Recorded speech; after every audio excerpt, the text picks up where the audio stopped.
ഇപ്പം തന്നെ ഈ ബക്കാഡിയായിട്ടെന്ന് പറയുന്ന വിവാദമായ വീര്യം കുറഞ്ഞ മദ്യം, വാസ്തവത്തിൽ വീര്യം കുറഞ്ഞ മദ്യത്തിനെ സംബന്ധിച്ച് നമ്മൾ നികുതി തീരുമാനിച്ചിട്ടില്ലല്ലോ. നികുതി ഘടന തീരുമാനിക്കാഞ്ഞത് പർപ്പസ്ഫുള്ളായിട്ടാണ്.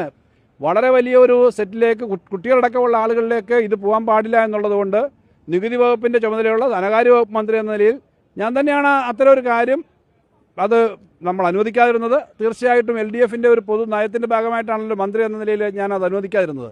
അപ്പോൾ അങ്ങനെ തന്നെ ഞങ്ങളത് പിടിച്ചു വച്ചിരുന്നതാണ്. നിങ്ങൾക്കറിയാം, 10,000 കോടി രൂപയുടെ ബിസിനസ് വരുന്നൊരു മാർക്കറ്റാണ് ഇമ്മീഡിയറ്റ് ആയിട്ട്. അത് നമ്മൾ അനുവദിക്കാതിരുന്നത് സംസ്ഥാന സർക്കാരിന് പണം കിട്ടുമോ നഷ്ടം വരുമോ തുടങ്ങിയ കാര്യങ്ങളെക്കാൾ ഉപരി അത് ഈ ഒരു പുതിയ സെക്ഷനിലേക്ക് കൂൾ ഡ്രിങ്ക്സ് പോലെ ഇത് കുടിക്കുന്നൊരു ഹാബിറ്റ് വരും എന്നുള്ളത് കൊണ്ട് തന്നെയാണ്.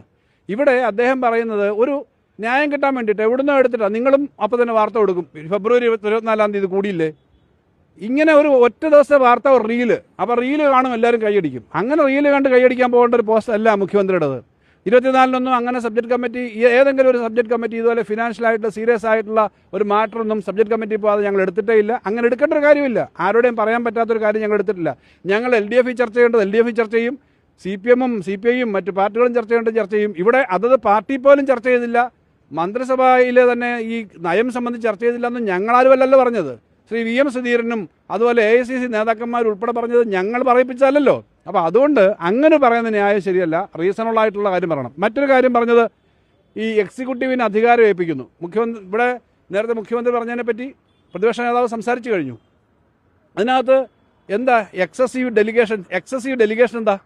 സാധാരണഗതിയിൽ അസംബ്ലി പാസ്സാക്കുന്ന ഒരു നിയമം, പ്രത്യേകിച്ച് ടാക്സിൻ്റെ ഡിസ്കൗണ്ട് ഒരു ഉദ്യോഗസ്ഥൻ ഒപ്പിടുന്ന ദിവസം തൊട്ടാണെന്ന് തീരുമാനിച്ചാൽ ഉദ്യോഗസ്ഥൻ ഒപ്പിടുന്നതിൻ്റെ ഡേറ്റ് മുതൽ എന്ന് പറയുമ്പോൾ അതിന് വലിയ എക്സസീവായിട്ടുള്ള പവേഴ്സ് വരും. അതിനാണ് എക്സസീവ് ഡെലിഗേഷൻ എന്ന് പറഞ്ഞത്. അദ്ദേഹം പറഞ്ഞു, നിങ്ങൾ 2022 കേരള ഫിനാൻസ് ബില്ലിൽ ഇങ്ങനൊരു പ്രൊവിഷൻ ചേർത്തിട്ടില്ലേ, അതിനകത്ത് ഈ സേവ് ആസ് അതർവൈസ് പ്രൊവൈഡഡ് എന്ന് പറഞ്ഞിട്ട് ഈ ആക്ട്, ഇപ്പോൾ ഞാനതെടുത്തതാണ്, അതിനകത്ത് section 7 shall come into force on such a date the government may by notification in the official gazette എന്ന് പറഞ്ഞിട്ട് പറഞ്ഞേക്കുന്നത്. എന്തിനെ പറ്റിയാ? ഇതുപോലെ നികുതി കുറച്ച് കൊടുക്കുന്നതാണോ? ഏതെങ്കിലും ടാക്സ് സംബന്ധിച്ചാണോ? ഇങ്ങനെ ആർക്കെങ്കിലും ആനുകൂല്യം കൊടുക്കുന്നതാണോ? GSTയുടെ നിയമങ്ങൾ എപ്പോഴൊക്കെ GST കൗൺസിൽ പാസ്സാക്കുന്നുണ്ടോ അപ്പോഴൊക്കെ ഇവിടെ അതേപോലെ പാസ്സാക്കും. അതാണ് നിയമം, ഇപ്പോഴത്തെ നിയമത്തിലുണ്ട്.